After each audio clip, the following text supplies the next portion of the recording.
Olá, este é o programa Argumento e nós vamos conversar hoje com a senadora Simone Tebet, do PMDB do Mato Grosso do Sul, sobre a pauta feminina que foi aprovada recentemente aqui no Senado. Senadora, a senhora é relatora de uma proposta de emenda à Constituição que prevê que os crimes de estupro serão imprescritíveis. Qual que é a importância dessa matéria? Bom, primeiro lembrar, que esta PEC do senador Jorge Viana, ela é extremamente emblemática.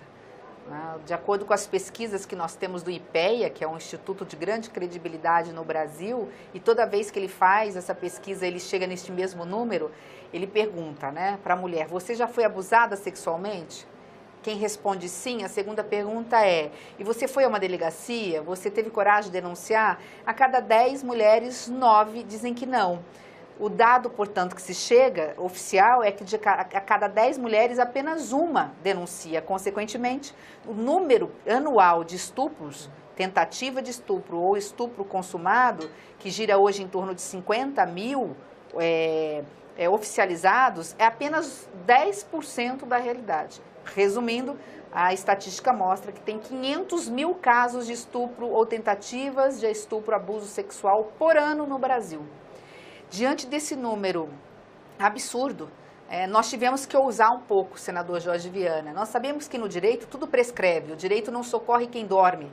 O direito à ação, ele tem uma linha de tempo. Se você não entrar com ação pedindo ressarcimento ou uma dívida de alguém em relação a terceiros, ou se você não entra com uma ação para tentar condenar alguém que cometeu algum crime, dentro da gravidade do crime, ele vai prescrever em 5, 10, 15 ou 20 anos, como é hoje o caso de estupro. Em 20 anos, se você não denunciar, prescreve.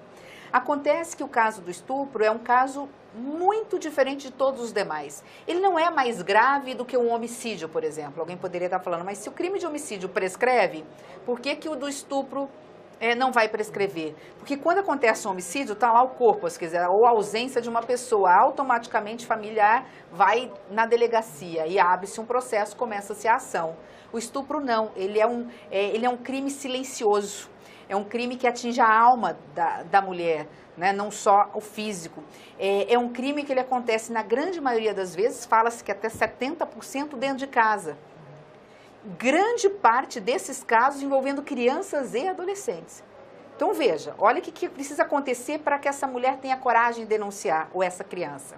Precisa alcançar a maioridade, precisa romper o ciclo, porque às vezes quando é em casa não acontece uma única vez, precisa ter independência econômica, precisa trabalhar num processo psicológico dentro da sua cabeça de que ela é uma vítima e não é culpada por estar usando a saia tal ou estar num ambiente qual.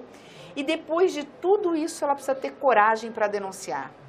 Eu falo como mulher, que se isso tivesse acontecido comigo, talvez eu só teria condições emocionais e maturidade para denunciar um crime desse a partir dos 40 anos de idade. Você imagina uma criança que sofreu não uma ou diversas vezes, ou um adolescente, com 9, 10 ou 12 anos, Dante.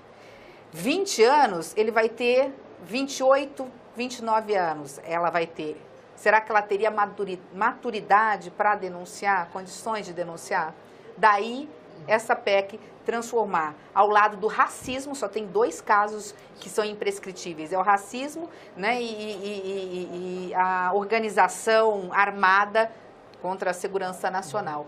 Daí a razão de se incluir o caso de estupro como um crime imprescritível. A qualquer momento, a mulher pode denunciar e claro que abre-se o processo, tem que se provar e aí vai haver a condenação ou não. Agora, senadora, no caso de essa PEC ser aprovada no plenário do Senado, ser aprovada na Câmara e vir a ser promulgada, isso valeria para esse estoque de casos que já aconteceram ou só para casos a partir da promulgação da PEC? A Constituição, ela vale a partir do momento que ela é promulgada, ela vale para todos os casos.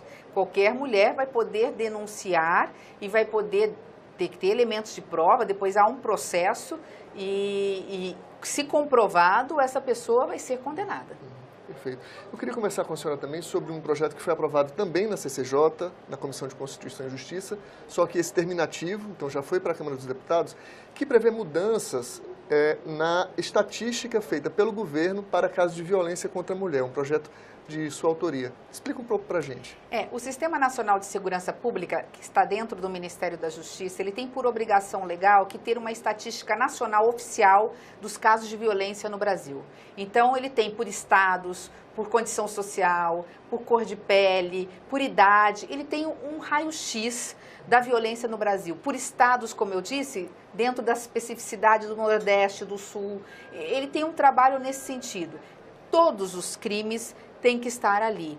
O que nós estamos pedindo nesse projeto, que foi aprovado, que agora foi para a Câmara, é que também os casos de violência contra a mulher, qualquer tipo de violência contra a mulher, eles sejam também alimentados neste banco de dados para ficar à disposição da sociedade. Porque eu, como presidente da Comissão Mista de Violência contra a Mulher, percebi que o grande problema do Brasil em relação a esse combater esse mal, que é vergonhoso para nós, enquanto sociedade civilizada, sabermos que a mulher é tão violentada no seu corpo, tão discriminada, percebemos que não é que falta boa vontade, não faltam políticas públicas, todos os governos têm agido nesse mal, nesse combate.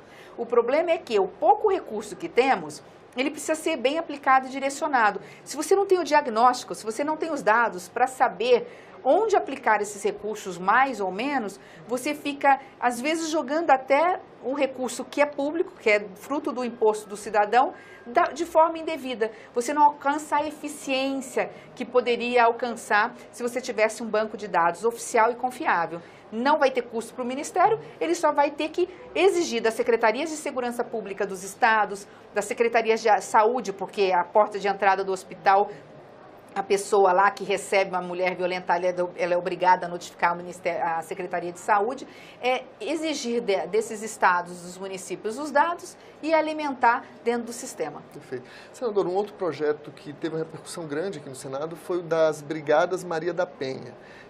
Como é que seria isso? Policiais fariam rondas em casas de vítimas de violência para ver se aquelas medidas protetivas estão sendo respeitadas ou não.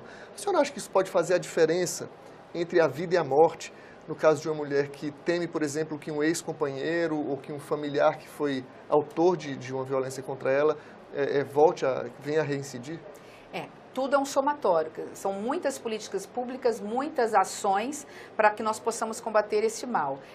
Esse caso da Brigada já é uma experiência de um Estado brasileiro que nós estamos dando um prazo razoável para que os estados possam também aproveitar as boas experiências que são um sucesso nos estados e implantar nos seus estados, em ajuda inclusive com o governo federal. Tudo é um somatório. É importante lembrar que a violência contra a mulher, ela começa às vezes com um simples xingamento, depois ela vira um tapa na cara, depois ela vai para uma agressão maior física, chega a um cárcere privado, até o momento em que por ciúmes absurdo, intolerável, por preconceito, por sentimento errático, errôneo de posse, um parceiro, um cidadão vai lá e tira a vida dessa mulher. O que está muito comprovado é que a violência contra a mulher, ela não necessariamente acontece nos casos mais graves de estupro e homicídio.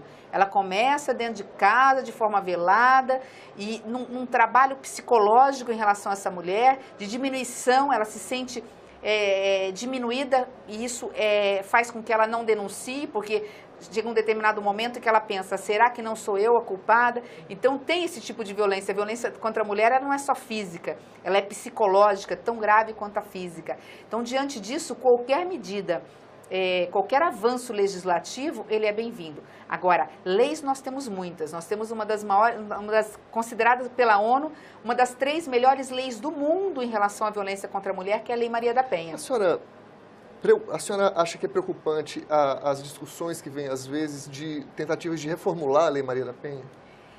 Se ela for feita pela bancada feminina, não. Porque eu sei que a bancada feminina do Congresso Nacional, nós somos poucas, mas somos aguerridas. Independente de posição ideológica ou de partido político, quando fala-se de violência contra a mulher, a gente se junta, né? Todas unidas no combate. O avanço de uma lei que tem 10 anos, ele é necessário, desde que sejam avanços. Agora, qualquer tentativa de retrocesso não passa no Congresso Nacional, porque nós somos poucas, mas nós mobilizamos a sociedade brasileira e não permitimos retrocesso numa lei dessa. A Lei Maria da Penha, como eu disse, é uma das mais avançadas do mundo e ainda assim o Brasil é o 5º país mais violento em relação às suas mulheres. Alguma coisa está errada, é a questão cultural, né? A questão educacional. E tornar prioritária A preventiva, que é dentro das escolas, explicando para o menino desde os 5 anos de idade por que não se bate numa menina, que fisicamente ele é mais forte, mas ele não é superior a ela intelectualmente, que homens e mulheres são iguais em direitos e obrigações. É importante dizer que nós nunca nos escondemos no manto da fragilidade física para dizer que estamos fugindo dos nossos deveres. E eu acho que essa questão é uma questão que é papel da escola, porque ela que vai conseguir romper essa visão, muitas vezes patriarcal, cultural, de dentro de casa, do pai que ensina o menino, diferente da educação que dá para a menina. Perfeito. Muito obrigado, senadora. Nós conversamos com a senadora Simone Tebet, do PMDB do Mato Grosso do Sul. Se você tiver críticas ou sugestões, liga para a gente, é de graça. O número é 0800 61 2211. Se você quiser rever este ou outros programas da TV Senado, é só acessar senado.leg.br/TV. Até a próxima!